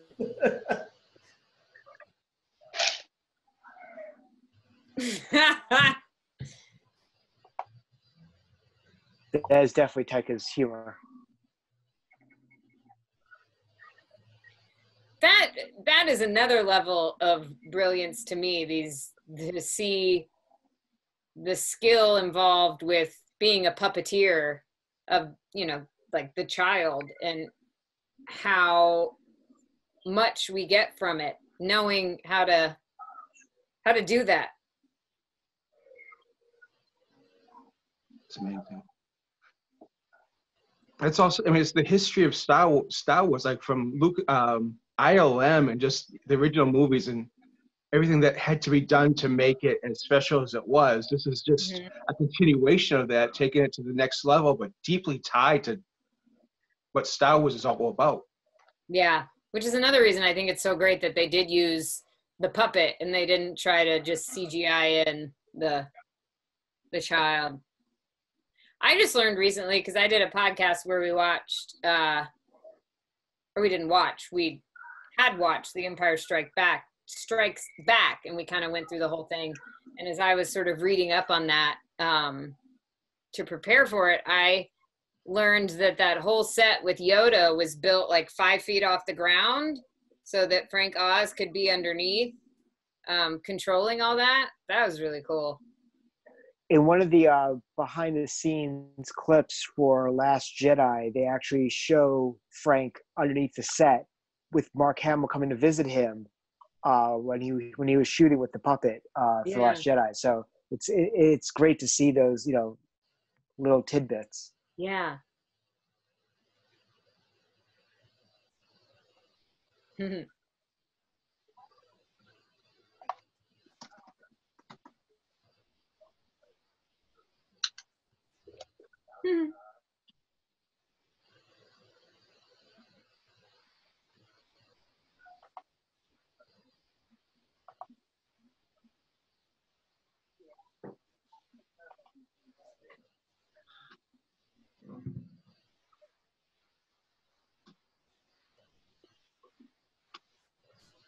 So amazing.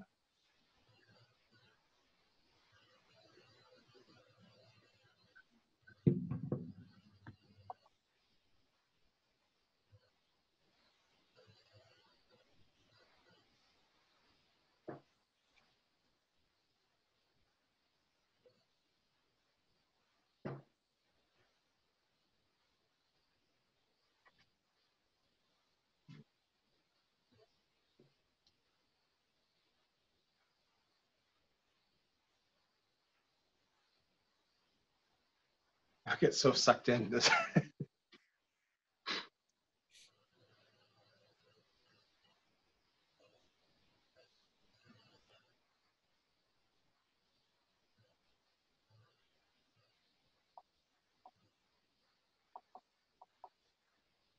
Gotta go find the race of wizards now.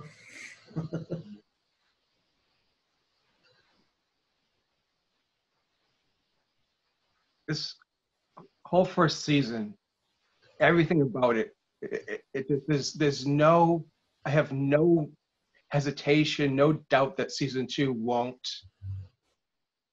just take things to another level and just carry on this story, and just total trust in Dave and John that we're going to get another amazing season. They're incredible. What was your favorite episode of the first season? Yeah. Favorite episode? So I have two for very personal reasons. The one with Troy, who's an actor who's deaf, and he plays one of the Tusken Raiders. So as a ASL interpreter, to see the first deaf actor in Star Wars was awesome for me. Oh, wow. And then growing up in Massachusetts and so close to Boston, the episode with Bill Burr, to have the Boston accent is canon now. Absolutely, it's like they make, it's so rooted in what Star Wars is all about. But then they said, okay, here's a deaf person for you, Frank, and oh yeah, by the way, here's a Boston accent for you too. It's like they made this show for me. They said that actually when we were shooting it. They were like, "Yeah, let's do this one for Frank." I knew it. Love that. So if you are a diehard Star Wars Filoni fan, this next scene blows all of our minds. Yeah. I screamed when this happened. And I had read the script. We all screamed. We're like, oh my God, there's the Darksaber. Oh my God, it's live action now. Yeah. And then, of course, everybody was like, wait a minute, is that Bo-Katan? I thought she had the saber. Like, what happened? So I'm excited about where it comes next. Answered. Yep. I love that they said that, the Darksaber wasn't going to match exactly to the animated series. And they said, you know what? This is not the real one, but it would actually be the other way around. The animated version is going to be, this is the real one. Oh, so good. So good. Yeah, this one's my favorite. It's top to bottom, beginning scene, ending scenes, great.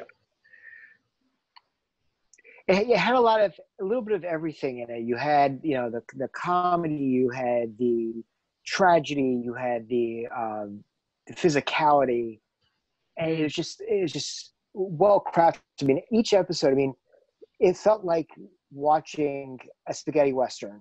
That you're part of a bigger story, but each individualized episode stood on its own. Mm-hmm. So it told its own story, which was fantastic, and it left you wanting more. One thing also I absolutely loved about Mandalorian, that it actually broke the streaming cycle. That, for example, when you Stranger Things, you binge watched everything at once. You got everything at once. It became this community event. We were all watching it together. I love that. Yeah. I love the fact that they went that way with Mandalorian. It just it made it exciting again to watch shows, because in this culture, everybody wants everything now. Yeah. And then having to wait for it drives people crazy. Mm-hmm. And especially in Star Wars, where a lot of the fans, there are, the community split what they like more or less or anything of that nature. Mandalorian literally brought everybody back together again, and excited about the future of Star Wars, which is awesome. I'm we're all excited about season 2, and really excited about seeing what Deborah Chow did with Kenobi. Yes. Which is going to be pretty fantastic. Emily, somebody in the chat asked, I don't think we've asked you this yet. What was your favorite scene that you filmed? Your favorite moment from filming? It's hard because I got a lot of really great moments. I think that the scene with everyone in that last episode, I loved because just because there was so much more going on than had been happening before, I guess. And it was fun, to be linked into this really important part of the story and to kind of shepherd them through, and obviously all the stuff about the child. And I got to just give him all these cool gifts, and so that was fun. But it was really special. Those first scenes that I shot, and I honestly don't remember, since we were shooting them at the same time. I don't remember if I did. I might have done 3 before 1. But I just remember the feeling of, you know, just stepping in and sitting down and across from him and having that exchange. And it was, I mean, it's so simple. But it gave me chills. It felt, I love that. I mean, in my mind, she knows a whole lot about him. Like she knew him. I think she knew him when he was a kid. I think that she has seen him come up, and I think that she knows what he is capable of stepping into, and that he's sort of been avoiding that for a long time. You know, that he's been out on his own and kind of just trying to be independent and not depend on anyone and not have anyone depend on him. So it sort of felt like I was getting to have a sit down, like with somebody who was really important to me. And so that got me excited, like as he kept, I don't know, I'm not really answering the question, because I'm basically saying like every scene is my favorite. But I loved her journey. I loved how she fit into his story. And I loved the way that she kind of guided him without really, you know, insisting that he do anything, until she was like, yeah, this kid is in your care now, whether you like it or not. I like that she just sort of guided him towards maybe making better choices and expected the best from him. I think that makes sense. She does tell him that he needs to do this, because she hadn't said you need to do this. Yeah. In the other episodes, but now when she says, gives him a directive, there's no questioning it. Like you do what she says. Yeah. One of the things I also loved was the fact that your character was the first one to actually mention Jedis. Yeah. At all.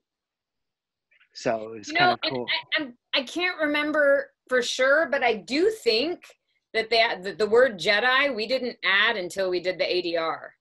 Oh wow. Because I think they realized maybe it was a little too vague. I could be wrong. Maybe I'm making that up, but I think that's true. I think that, you know, we talked about the wizards and all that, and then they realized like they needed the word Jedi in there. Which, I mean, as an actor who, you know, growing up with Star Wars and like kind of having it just be part of the fabric of my childhood and my entire life, like getting to say Jedi and like to be the person to reveal that information was really cool. If there was any other character that you could have played in the entire Star Wars universe, who would it have been and why? Geez. In the whole universe? Yeah. I mean, it feels really obvious to say Princess Leia, but she was my hero when I was a kid, so definitely her. Although I could skip the bikini when she was Jabba's slave.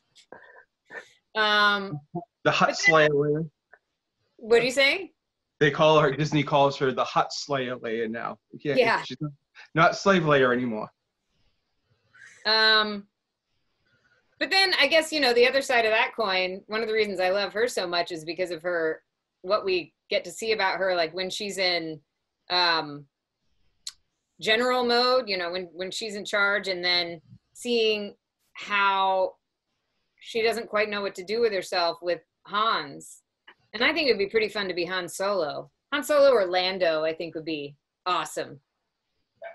Nice. Both great characters, and I'm a big fan of how they went back and showed the younger versions of them in Solo. Yeah. And it was nice to see another take on the same character that you know and love. Yeah. But, how they were. Donald Glover was just brilliant as Lando. Yeah.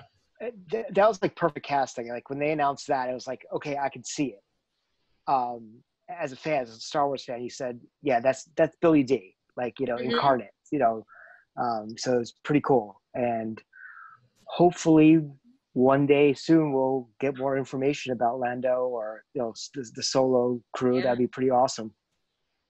Emily, I apologize, but we have not quite done it justice, the amount of love coming from the chat for you being here with us tonight and for your character, for your time, but it's just a constant stream of love coming towards you. And I just want to make sure that you're feeling some of that, because so many of our members are here tonight and just so appreciate that you spent this time with us. Oh, I'm so glad. I'm glad that all this worked out. I mean, totally random turn of events. Once again, thank you, Meredith, for plugging our group to Emily. Was she dressed up as Darth Vader at that show? Lady Vader? Lady Vader, yeah.